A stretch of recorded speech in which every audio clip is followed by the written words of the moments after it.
Welcome back to the set.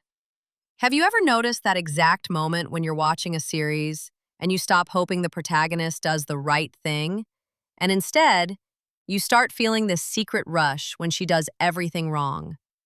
It's a strange feeling, almost forbidden, but it's exactly what's defining the new standard in cinema and the GL series we love to break down here on Andy on Set. We are basically witnessing the funeral of the good girl and the birth of the villain era. That dark territory where purity just bores us, and revenge, served with a flawless aesthetic, becomes the only thing we want to see.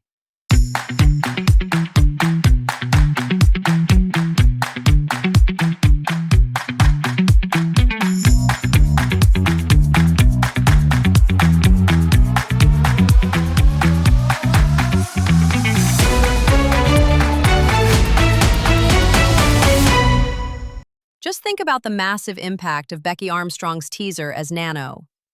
We're not talking about romantic love or hearts breaking in the rain anymore. We're talking about an entity that lacks any shred of empathy. There's this iconic move in Nanno's universe that Becky has already made her own. That way she tilts her head while watching someone fall apart. It's mechanical, almost inhuman. Nanno is the ultimate villain because she doesn't look for justification. Her sardonic laugh echoing in a silent, empty classroom while the neon lights flicker, that tells you she's already won. Becky brings a new layer to this. A lethal elegance where even a simple gesture like tucking her hair behind her ear after triggering an emotional massacre becomes an absolute power move. And yet, we root for her. In a world that constantly asks us to be nice, Nanno is our catharsis. She's the one who destroys those who deserve it, without asking for anyone's permission. But if Nanno is divine chaos, Clare from Clairebell represents a more carnal and dangerous emotional chaos. Here, being bad isn't about screaming, it's about silences and predatory glances. There's one scene in particular that defines her villainous nature: the way Clare invades the other lead's personal space, whispering in her ear with a calmness that chills your blood, manipulating her desires to get exactly what she wants. Clare doesn't need physical violence because she uses desire as a blade. We root for her because she's the red flag we just can't ignore. We see her lie, we see her play with people's feelings like chess pieces, and yet her aesthetic, those soft lights, the lingering stares, and that unshakable confidence, drags us right to her side. We love Clare because she's the villain who doesn't have to apologize for her ambition or her hunger. She's a woman who doesn't wait to be chosen. She chooses who to destroy with surgical precision. And then we have Khun Sam, ice personified. In GAP, Sam isn't your typical sweet lead. She's a corporate predator. Remember the scene where Mon walks into her office for the first time? Sam doesn't even look up from her papers. She uses silence as a weapon to make the other person feel small and insignificant. It's a masterclass in hierarchical power. Her brand of villainy is clean, professional, wrapped in sharp-cut suits that scream, "Don't get too close." We love Sam not despite her coldness, but because of it.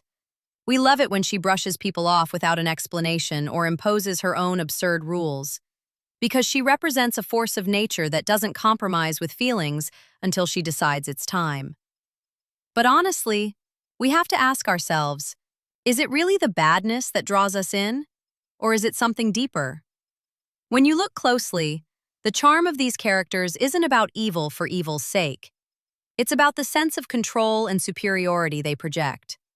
In a cinematic world, and a real one, where women have often been forced into reactive roles, seeing them completely own the space, dictate the pace of a conversation, and look down on everyone else is incredibly magnetic. It's not the cruel act itself that wins us over. It's the fact that these protagonists are untouchable. Their intellectual and emotional superiority gives us the fantasy of being the ones pulling the strings for once. To not be vulnerable. To occupy the set with a presence that apologizes to no one. It's that total control over their own destiny, however dark it may be, that feels so damn good. At the end of the day, what these three figures teach us is that we're done settling for the crumbs of some stereotypical, happily ever after. We'd rather watch a woman burn the set down than wait for someone to save her. The villain era isn't just a plot twist.